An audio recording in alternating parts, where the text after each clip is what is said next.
Educational एक्सपोर आउ गोटे video रे आपण मानकु स्वागत।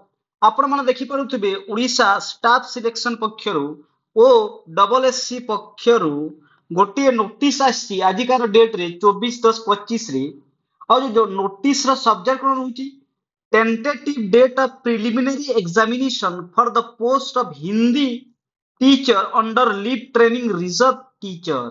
जो हिंदी टीचर जो एग्जाम कैंसिल हो जाइतिला तार जो जो एग्जाम प्रिलिमिनरी एग्जाम डेट आसी जाइछि एठी आपण देखि पारुथिबे in obedience to judgement dated 16/10/2025 जो आपण मानकर 16/10/2025 रे हाई कोर्ट रो जो जजमेंट आसीतिला आउ जो जज टी जो कहितिले कि विद इन 3 मंथ्स आपण प्रोसेस को सारंतु ताकू मानी कि ना ओ डबल एससी ना कोन करिछि ना 16/11/2025 रे आपण मानकर जो हिंदी रो प्रिलिमिनरी एग्जामिनेशन ओएमआर मोड रे हेबाकू जाउछि।